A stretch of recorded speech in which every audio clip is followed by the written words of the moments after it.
मैं doctor Vasu Verma, professor of home science, government dB girls PG college, Raipur Kalibari से बोल रही हूँ।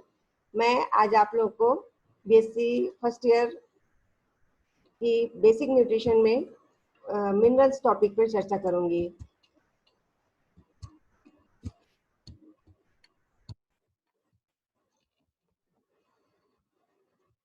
हमारे बॉडी को एनर्जी देने का कार्य कार्बोहाइड्रेट और फैट्स करते हैं। उसी प्रकार बॉडी बिल्डिंग का काम प्रोटीन्स और मिनरल्स करते हैं। हमारे बॉडी के होल बॉडी वेट का 96% भाग वाटर, कार्बोहाइड्रेट, फैट और प्रोटीन के मिलने से बनता है, जबकि शेष 4% भाग मिनरल सॉल्ट्स का होता है। इस प्रकार यदि उपस्थिति की दृष्टि से देखा जाए तो मिनरल की अत्यंत कम मात्रा होती है, परंतु इनका कार्य बहुत महत्वपूर्ण होता है। मिनरल्स एक्चुअल में इनऑर्गेनिक सॉल्ट्स हैं, जैसे सोडियम क्लोराइड, कैल्शियम फॉस्फेट आदि। ये ऑर्गेनिक कंपाउंड्स के साथ मिलकर संयुक्त रूप से हीमोग्लोबिन, फास्फोप्रोटीन, फास्फोलिपिड्स आदि बनाते हैं और साथ ही साथ ये अपने आयनिक फॉर्म पे भी पाए जाते हैं, जैसे सोडियम, पोटेशियम, क्लोरीन आदि। ह्यूमन बॉडी में कुल 24 मिनरल्स की आवश्यकता होती है।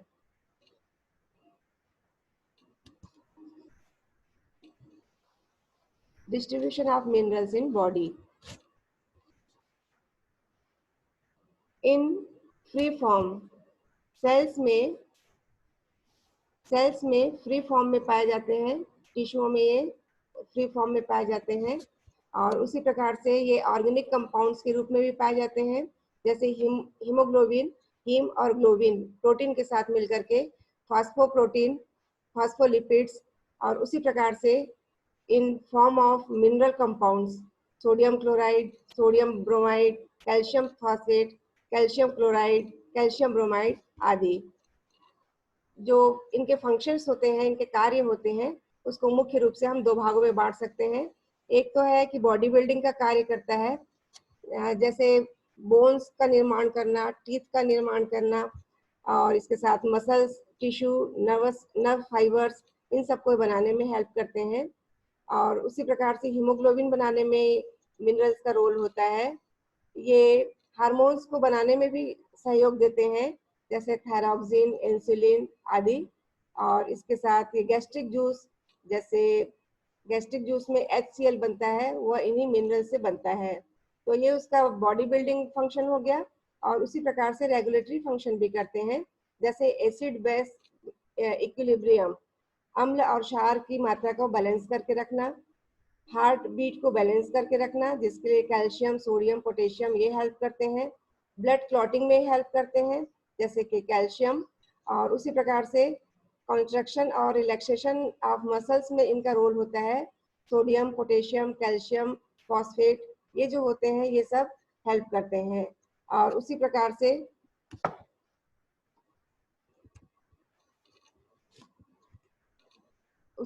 से ये मेंटेनेंस ऑफ सेंसिटिविटी को नर्वस सिस्टम का ये हेल्प करता है, उसको बनाए रखने में। बॉडी के वाटर बैलेंस को बनाए रखने में मिनरल्स का काफी बड़ा रोल होता है।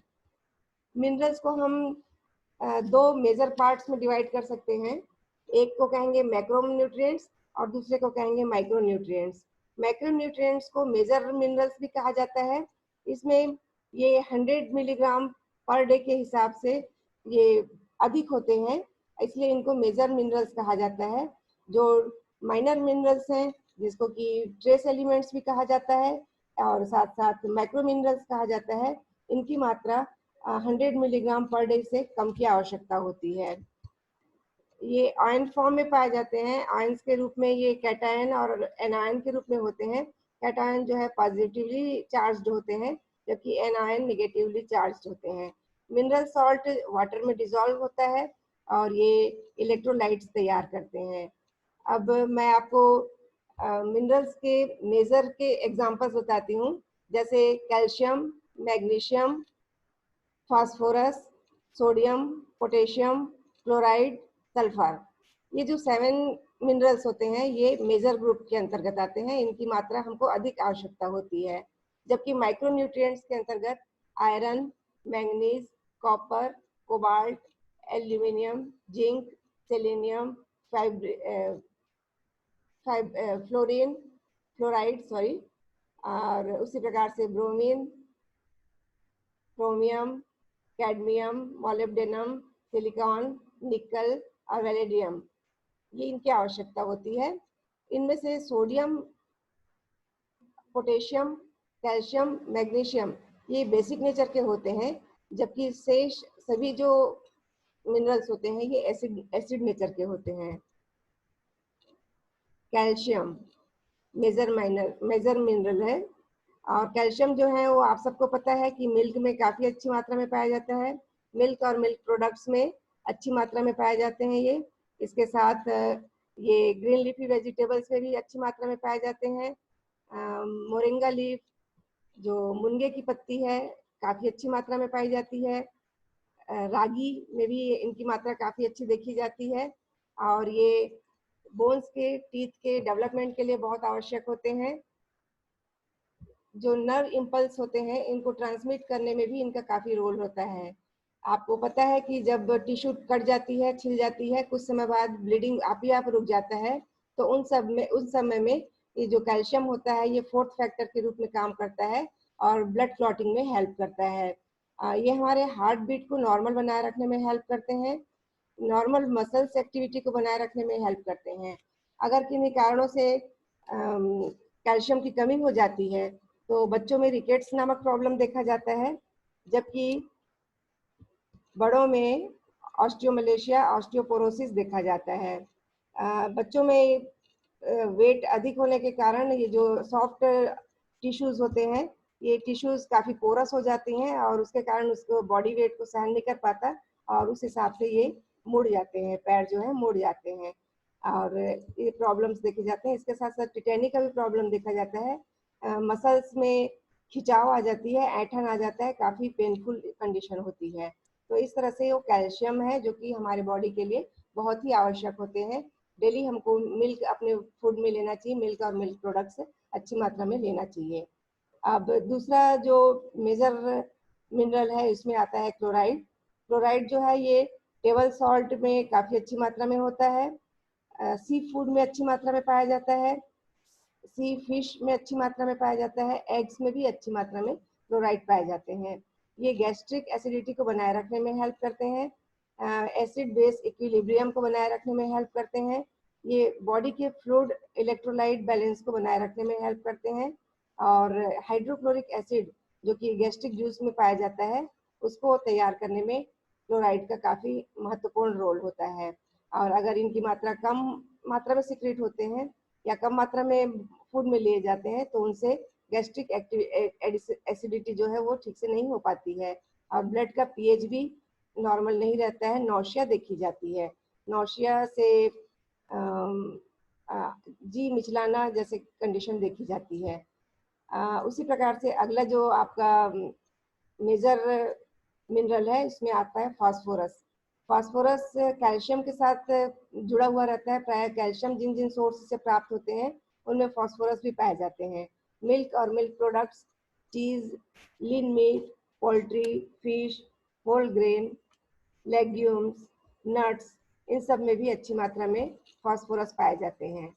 ये भी बोन्स के और टीथ के डेवलपमेंट के लिए आवश्यक होते हैं। ये पीएच को ब्लड में नॉर्मल बनाए रखने में हेल्प करते हैं, और इसके साथ साथ पूरे बॉडी सेल्स को नॉर्मल बनाए रखने में बहुत बड़ा ये कॉन्स्टिट्यूएंट्स है, और उसी हिसाब से कार्बोहाइड्रेट और फैट के मेटाबॉलिज्म में भी फास्फोरस का बहुत महत्वपूर्ण योगदान होता है। अगर इनकी कमी हो जाती है मान लो किसी कारण से फूड में, तो उससे दांतों और बोन पे बुरा असर पड़ता है, वीकनेस आ जाती है, एनोरेक्सिया देखा जाता है, और जो दांत होते हैं ये कमजोर हो जाते हैं, पीले पड़ जाते हैं। फास्फोरस का अच्छा रिच सोर्स नॉनवेज में कहा जाए तो मीट, फिश, चिकन, पोल्ट्री ये अच्छी मात्रा में पाए जाते हैं। अगला है पोटेशियम। पोटेशियम भी मेजर ग्रुप के अंतर्गत आता है। पोटेशियम जो ये ग्रीन लीफी वेजिटेबल्स भी अच्छे मात्रा में पाए जाते हैं, आपका नारियल पानी में काफी अच्छी मात्रा में पोटेशियम की मात्रा होती है। लेग्यूम्स में पाए जाते हैं, सीरियल्स में पाए जाते हैं। ड्राई फ्रूट्स काफी रिच सोर्स होता है पोटेशियम का। ये पोटेशियम के कार्यों को देखें तो ये मसल्स के कॉन्ट्रेक्शन में हेल्प करते हैं। ये फ्लूइड को, बॉडी के अंदर फ्लूइड जो होते हैं, विभिन्न प्रकार के तरल होते हैं, इन तरल को बैलेंस बना करके रखने में भी हेल्प करते हैं। ये नर्व इम्पल्स को ट्रांसमिट करने में हेल्प करते हैं और हार्ट रिदम को रेगुलर करने में इनका काफी रोल होता है। ये सेल मेटाबॉलिज्म में भी महत्वपूर्ण भूमिका निभाते हैं। इनकी डेफिशिएंसी से हाइपोकैलेमिया देखा जाता है, जिसमें कि मसल्स वीकनेस देखी जाती है, चिड़चिड़ापन देखा जाता है, कंफ्यूजन देखा जाता है, और जो हार्ट बीट होती है वो एबनॉर्मल हार्ट बीट देखी जाती है। अगर इसकी मात्रा बढ़ जाती है फूड में, किसी कारण से इनटेक बढ़ जाता है, तो हाइपर कैलेमिया प्रॉब्लम देखा जाता है, जो कि एक प्रकार से टॉक्सिसिटी है, और इस समय हार्ट बीट काफी एबनॉर्मल हो जाती है। ये एक प्रकार से हमारे शरीर के लिए हानिकारक होते हैं। अगला है सोडियम। सोडियम से सभी कोई परिचित है। कॉमन सॉल्ट के रूप में सोडियम हमको प्राप्त होते हैं। और जो बीफ है, एग्स हैं, पोल्ट्री, इनमें अच्छी मात्रा में पाई जाती है। सोया सॉस में भी अच्छी मात्रा में सोडियम देखा जाता है। और जितने भी जो प्रोसेस्ड फूड होते हैं, इनमें सोडियम की मात्रा काफ़ी अच्छी होती है। और अलग से सोडियम लेने की आवश्यकता नहीं होना चाहिए, क्योंकि फूड में जितनी अमाउंट पे पाया जाता है वो सब पर्याप्त होते हैं। ये फ्लूइड बैलेंस बनाए रखने में हेल्प करते हैं। नर्व्स इम्पल्स को सही प्रकार से आवागमन में हेल्प करते हैं। बॉडी का एसिड बेस इक्विलिब्रियम को बनाए रखते हैं। ये मसल्स कॉन्ट्रेक्शन को सही बनाए रखने में हेल्प करते हैं। और इनकी कमी से, सोडियम की कमी वैसे तो बहुत कम देखी जाती है, लेकिन अगर कमी हो जाए तो नौशिया देखा जाता है, वॉमिटिंग देखी जाती है, हेडेक, और अगर अधिक हो जाए तो ये ओडिमा के रूप में इसके सिम्टम्स देखे जाते हैं। ओडिमा यानी कि शरीर के विभिन्न भागों में पानी का भर जाना, स्किन के नीचे पानी का आ जाना।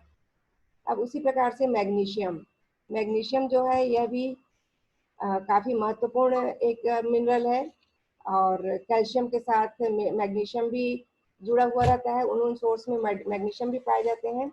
ग्रीन लीफी वेजिटेबल्स इसका बहुत बड़ा सोर्स है। होल ग्रेन ये हैं, नट्स हैं, डिफरेंट टाइप के जो सूखे मेवे हैं, इनमें अच्छी मात्रा में पाए जाते हैं। दूध और दूध से बने पदार्थों में बनाना, लेग्यूम्स, सी फूड में मैग्नीशियम की मात्रा काफ़ी अच्छी पाई जाती है। ये जो होते हैं, ये नर्व्स ट्रांसमिशन में हेल्प करते हैं और मेटाबॉलिक एंजाइम्स को एक्टिवेट करने में हेल्प करते हैं। मसल्स एक्टिविटी बनाए रखने में हेल्प करते हैं। ये बोन्स के लिए, मसल्स के लिए, आरबीसी के लिए बहुत इम्पॉर्टेंट फैक्टर होते हैं। अगर इनकी कमी हो जाए तो मैग्नीशियम की कमी वैसे तो बहुत कम होती है, लेकिन अगर किसी प्रकार से emotional problem, drowsiness, muscles disorders और डिप्रेशन की कंडीशन अगर होती है, तो उनका कारण मैग्नीशियम भी एक हो सकता है।